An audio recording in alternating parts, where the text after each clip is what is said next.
Bonjour et bienvenue dans cette nouvelle édition d'Afrique Midi. Nous partons tout d'abord avec les titres. À la une de ce samedi 2 mars, le Tchad. Le 23 février dernier, 26 soldats tchadiens ont perdu la vie au front dans le nord du Mali.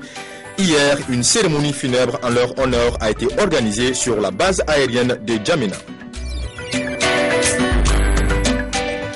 La 37e session du Forum des ministres du Centre régional africain d'administration du travail s'est tenue hier à Libreville au Gabon. Thème de cette édition, le rôle de l'administration du travail dans la mise en œuvre du socle de protection sociale. Voilà, le 23 février dernier, c'est dans le massif d'Ifoga, c'est dans le nord du Mali que des violents combats ont eu lieu entre les troupes tchadiennes et les terroristes d'AQMI. Hier, une cérémonie funèbre en leur honneur a été organisée sur la base aérienne à Djamena.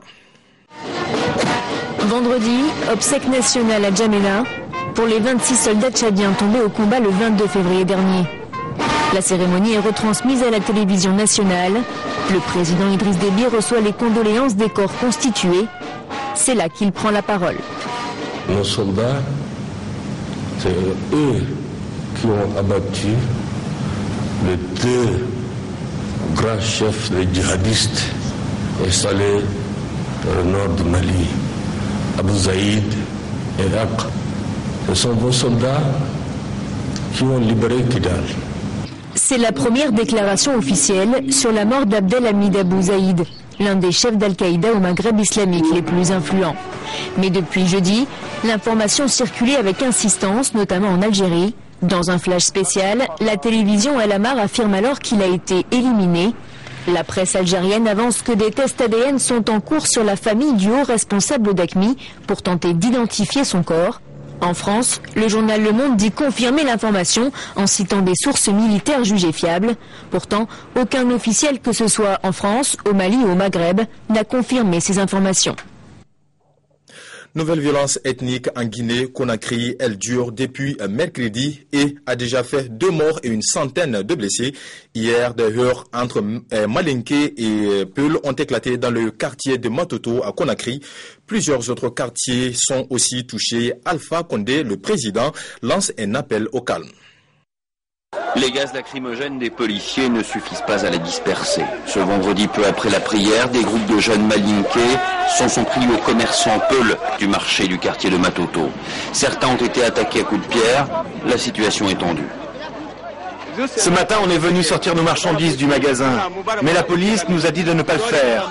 Ensuite, un groupe d'hommes malinqués a commencé à se rassembler, à nous encercler et à nous attaquer. Les heurts entre les deux communautés ont débuté mercredi, peu après une manifestation de l'opposition. Des tensions ethniques dont l'origine est en partie politique. Une majorité des Malinqués soutient le président Alpha Condé de la même ethnie. En face, l'opposition est dirigée par le Peul Cellou Dalein Diallo. Sa défaite à la présidentielle de 2010 avait attisé les tensions. L'approche des législatives dans 2 mois les ravive. Les Nations Unies ont appelé au calme, tout comme le président Alpha Condé. Il recevra l'opposition lundi. Jour moins 2 avant les élections générales au Kenya, la présidentielle s'annonce serrée entre le Premier ministre actuel Raila Odinga et son vice-premier ministre Uhuru Kenyatta. Vote suivi avec attention. Les violences post-électorales il y a 5 ans sont encore dans les têtes. À l'époque, Raila Odinga faisait face au président sortant Moi Kibali. Reportage dans le village natal d'Odinga où on n'a pas oublié ces violences de 2007. Lina Atieno vit depuis 3 ans à Kisumu, dans cette maison d'une seule pièce avec 3 enfants. Issue des Luo, l'ethnie majoritaire ici dans l'ouest du Kenya, elle habitait avant à côté d'une famille Kikuyu. Quand les violences ont éclaté suite aux élections de 2007, la maison de ses voisins a été attaquée et la sienne brûlée. La semaine dernière, quelques-uns de ses voisins ont trouvé un papier sur la porte. Il était écrit qu'on ne voulait plus de Kikuyu ici. Avec tout ce qui s'est passé, elle a juste eu peur en tant que mère. Quand je me suis réveillée le lendemain, elle était partie. Le candidat Raila Odinga vient de Kisumu. Beaucoup ici considèrent qu'il s'est fait voler la dernière élection et espèrent qu'il va prendre sa revanche. Raila va gagner les élections au premier tour et ils le savent bien. Il n'y a donc aucun conflit à Kisumu. En réalité, il y a de grandes chances pour qu'il ne gagne pas. Ici, les hommes disent qu'ils iront protester s'ils jugent qu'on lui a volé l'élection pour la seconde fois. Les administrations ont fermé, les portes barricadées et les commerçants ne réapprovisionnent pas leurs magasins par crainte d'éventuels pillages. Quand vous parlez aux gens, s'ils n'ont pas ce qu'ils veulent, ils ressortent et font ce qu'ils ont à faire. Les violences de 2007 ont surpris tout le monde et surtout la police. Ils assurent que cette fois, ils sont prêts grâce aux 7000 policiers mobilisés pour les élections. Certains ont été spécialement entraînés à gérer les conflits et un hélicoptère est en alerte. Cette élection va plus se passer dans le calme car nous nous sommes préparés suffisamment tôt. Et pour cet événement, nous nous sommes particulièrement préparés. Mais à la gare routière, certaines personnes sont déjà en train de quitter la ville. Simple précaution ou panique, personne ne sait encore. Voilà un reportage dans le village natal de Raila Odinga. Je l'annonçais dans les titres, 37e session du Forum des ministres du Centre régional africain d'administration du travail tenue hier à Libreville au Gabon. Les travaux de cette rencontre étaient dirigés par le ministre de l'économie gabonais Luc Oyoubi en sa qualité de président du conseil d'administration du CRADA. C'est un reportage de nos confrères de la télévision gabonaise. Après le conseil d'administration présidé par le chef du gouvernement Raymond Donsima, le tour est revenu au ministre de l'économie, Luc Oyoubi, de lancer les travaux de la 37e session du Forum des ministres avec pour thème cette année le rôle de l'administration du travail dans la mise en œuvre du socle de protection sociale. Le Forum des ministres est ce cadre formel d'échange sur des sujets d'actualité et d'intérêt commun des mandants du CRADAT. Celui de Libreville tire son thème de la recommandation numéro 202 sur les socles de protection sociale adoptée en juin 2012 par la Conférence internationale du travail. Elle réaffirme que le droit à la sécurité sociale est un droit de la personne. Elle recommande aux États membres de l'OIT d'établir aussi vite que possible et de maintenir leur socle de protection sociale qui devrait comporter des garanties élémentaires de sécurité sociale. Ces garanties doivent assurer un minimum à toute personne dans le besoin tout au long de la vie, l'accès à des soins de santé essentiels et une sécurité élémentaire de revenus qui ensemble garantissent un accès effectif aux biens et services définis comme nécessaires à l'échelle nationale. C'est au cours des exposés faits par des experts et des consultants que le débat sur le dit thème a permis aux ministres des États africains présents d'aboutir à des conclusions qui leur ont donné la possibilité de revoir le mode de travail des administrations en ce qui concerne l'amélioration de la sécurité sociale. Certaines recommandations, dont celle de la règle 202, adoptée en juin 2012 par la conférence de Windhoek, réaffirment que le droit à la sécurité sociale est un droit à la personne. Les travaux qui se sont déroulés très tôt dans la matinée ont pris fin dans l'après-midi sur la grande satisfaction de tous. Réactualisation du fichier du personnel de l'enseignant du ministère de l'enseignement secondaire au Cameroun.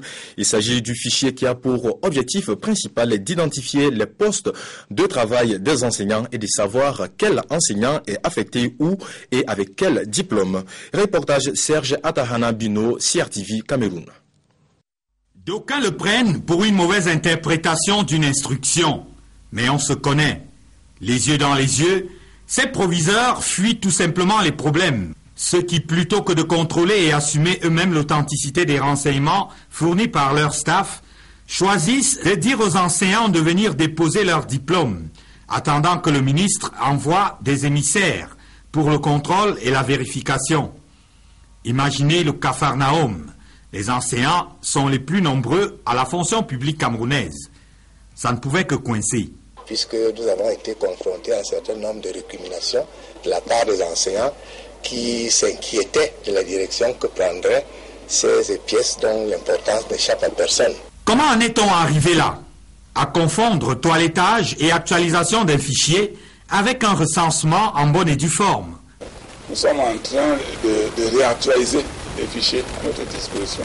Il y avait déjà un fichier qui existe à notre niveau. On l'a mis à la disposition de chaque chef d'établissement pour qu'ils lisent, pour voir si effectivement ce qui est marqué, si les personnes qui y figurent sont encore dans l'établissement. Et de fait, les proviseurs prudents font le job comme requis, s'entourant souvent de collaborateurs. Le document envoyé par le ministère contient donc le nom de tout le personnel de l'établissement. Et ceux qui viennent d'arriver, et surtout ceux des 25 000. C'est une mise à jour du fichier enseignant pour savoir qui est affecté où, occupe quel poste, avec quel diplôme. Occasion aussi d'introduire les données des 25 000 dans les machines. Voilà, reportage Serge Atangana Buno, CRTV. Et on en vient à présent à cette histoire qui fait froid dans le dos. En Floride, aux États-Unis, un habitant a été avalé par un trou qui s'est formé dans sa maison. L'homme qui est toujours porté disparu a carrément été aspiré dans son sommeil. Ce n'est pas un cauchemar, c'est une histoire réelle. Hier soir, derrière les murs de cette maison en Floride, un homme endormi est littéralement avalé par la terre. Son frère est dans la chambre voisine quand un trou géant engloutit une partie du mobilier. J'ai sauté dans le trou. J'ai essayé de creuser, mais je n'ai pas pu le trouver. J'ai l'impression qu'il m'appelait pour que je vienne l'aider. Le corps de la victime n'a pas été retrouvé, mais ce matin, les pompiers expliquent facilement ce phénomène géologique naturel, mais rare. La Floride est assise sur une série de cavités remplies d'eau. Et quand cette eau se déplace, elle crée l'érosion du calcaire, et de temps en temps, tout s'effondre. En Chine, en 2010, l'un de ces affaissements spectaculaires a été filmé. Heureusement, l'immeuble concerné était inoccupé, pas de victimes ce jour-là. Même phénomène, la même année, au cœur de la capitale du Guatemala, une cavité de 30 mètres de profondeur et de 20 mètres de diamètre. Ce soir en Floride, les autorités ont évacué une partie du quartier. Elles sont convaincues que toute la maison va désormais s'effondrer. Voilà, c'est ce qui met fin à cette édition. Merci de l'avoir suivi. Bonne suite des programmes sur Africable Télévision. À bientôt.